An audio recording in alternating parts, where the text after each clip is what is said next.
ଘରେ କିଛି ପନିପରିବା ନାହିଁ କି? କେବଳ ଆଳୁ ଅଛି? ଆସନ୍ତୁ ବନେଇବା ଆଳୁ ଓ ପିଆଜର ଭଜା। ଆଳୁ ଭଜା କାହାକୁ ଭଲ ଲାଗେ ପ୍ଲିଜ୍ ମୋତେ କମେଣ୍ଟରେ ଜଣାନ୍ତୁ। ମୋତେ ତ ବହୁତ ପସନ୍ଦ ଆଳୁ ଭଜା। ଆଉ ଆଳୁ ଭଜା କାହାକୁ ନ ଆସେ ଯେ? ଯେତେବେଳେ ଆମେ ଝିଅମାନେ ପ୍ରଥମ ରୋଷେଇ କରିଥାଉ ପ୍ରଥମେ ଆଳୁ ହିଁ ଆମର ଭଜା ବନେଇଥାଉ। ଭଉଣୀମାନେ ଚାଲନ୍ତୁ ଆଜି ରୋଷେଇ ଭିଡ଼ିଓ ମାଧ୍ୟମରେ ମୋର କିଛି କଥା କହୁଛି। ସାଙ୍ଗମାନେ ଭିଡ଼ିଓଟି ଶେଷ ଯାଏଁ ଦେଖନ୍ତୁ। ଆଉ ପ୍ଲିଜ୍ ମୋ ଭିଡ଼ିଓଟି ଆପଣଙ୍କୁ କେମିତି ଲାଗେ ମୋତେ କମେଣ୍ଟରେ ଜଣାନ୍ତୁ। ଜଣାଇବା ଦ୍ୱାରା ମୋତେ ବହୁତ ଖୁସି ଲାଗେ, କାରଣ ମୋତେ ଆପଣଙ୍କ ସପୋର୍ଟ ଦରକାର। ଆପଣଙ୍କ ବିନା ମୁଁ କିଛି ନୁହେଁ। ମୋର ରୋଷେଇ ଭିଡ଼ିଓ ସହ ସେୟାର କରିବାକୁ ଭଲ ଲାଗେ। ଆଜି ମୋର ଏତେ ଫଲୋଅର୍ ବା ସବସ୍କ୍ରାଇବର ହେଉଛନ୍ତି କେବଳ ଆପଣଙ୍କ ଯୋଗୁଁ। ଧନ୍ୟବାଦ ଦେଉଛି ଯିଏ ସବୁବେଳେ ମୋତେ ଭିଡ଼ିଓରେ କମେଣ୍ଟ କରନ୍ତି। କେହି ବି ଆଗକୁ ଏକୁଟିଆ ଯାଇପାରେ ନାହାନ୍ତି।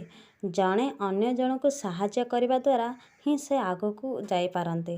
ଆଜି ଯେଉଁମାନେ ମିଲିୟନରେ ପହଞ୍ଚିଛନ୍ତି ସେମାନେ ଆମମାନଙ୍କ ଯୋଗୁଁ ପହଞ୍ଚିଛନ୍ତି।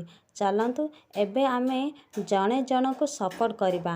ଆପଣମାନେ ମୋତେ ସପୋର୍ଟ କରନ୍ତୁ, ମୁଁ ଆପଣଙ୍କୁ ସପୋର୍ଟ କରିବି। ମୋତେ ଫଲୋ କରନ୍ତୁ ଆଉ କମେଣ୍ଟରେ ଜଣାନ୍ତୁ ସପୋର୍ଟ ମି। ଯଦି ୟୁଟ୍ୟୁବରେ ଦେଖୁଛନ୍ତି ତାହେଲେ ମୋ ଚ୍ୟାନେଲକୁ ସବସ୍କ୍ରାଇବ୍ କରନ୍ତୁ ସନ୍ଧ୍ୟା ହୋମ୍ ବ୍ଲଗକୁ। ଆଉ କମେଣ୍ଟରେ ଲେଖନ୍ତୁ ସପୋର୍ଟ ମି। ମୁଁ ଆପଣଙ୍କୁ ସପୋର୍ଟ କରିବି।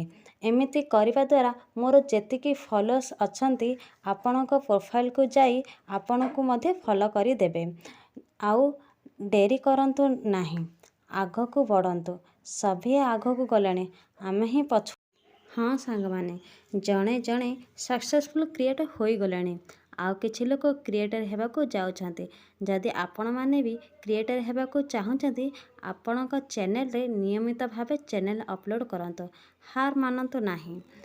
ପବ୍ଲିକରେ ଆପଣ କିଛି ଶିକ୍ଷା ଦେଲା ଭଳି ଭିଡ଼ିଓ ଅପଲୋଡ଼ କରନ୍ତୁ। ଅନ୍ୟର ଭିଡ଼ିଓ ଦେଖନ୍ତୁ, ଲାଇକ୍ କରନ୍ତୁ, କମେଣ୍ଟ କରନ୍ତୁ। ଏମିତି କରିବା ଦ୍ୱାରା ଆପଣଙ୍କ ଚ୍ୟାନେଲରେ ଗ୍ରୋଥ୍ ହୋଇପାରେ। ଆପଣ ବି ଜଣେ ସକ୍ସେସଫୁଲ୍ କ୍ରିଏଟର ହୋଇପାରିବେ। ଆସନ୍ତୁ ଛୋଟ ଛୋଟ କ୍ରିଏଟରମାନଙ୍କୁ ସପୋର୍ଟ କରିବା, କମେଣ୍ଟ କରିବା ଆଉ ଆଗକୁ ବଢ଼ିବା। ଯଦି ଆପଣଙ୍କୁ ମୋ ହେଲ୍ପର ପ୍ରଣାଳୀ ଭଲ ଲାଗେ କମେଣ୍ଟ କରିବାକୁ ଭୁଲିବେନି। ଦେଖନ୍ତୁ କଥା ହଉ ହଉ ମୋର ଆଳୁ ଭଜା ହୋଇଗଲାଣି। ସେଥିରେ ଗରମ ମସଲା ଦେଇ ତାକୁ ଭଲ ଭାବରେ ଗୋଳେଇ ଦେବା। ଖାଇବାକୁ ବହୁତ ପସନ୍ଦ କରେ। ଦେଖନ୍ତୁ ମୋର ଏବେ ପଖାଳ କଂସା ମୁଁ ରଖିଦେଲି। ସେଥିରେ ମୁଁ ଆଡ଼୍ କରିଛି ସୋଲି ଚଣା ଭଜା। ଆପଣମାନେ ଜାଣିଛନ୍ତି ଏହି ଚଣା ଖାଇବା ଦ୍ୱାରା ଆମର ଶରୀରରେ ବହୁତ ବେନିଫିଟ୍ ହୋଇଥାଏ। ଆଉ ଚଣା ସହ ମୁଁ ନେମ୍ବୁ ଆଚାର ମଧ୍ୟ ରଖିଛି।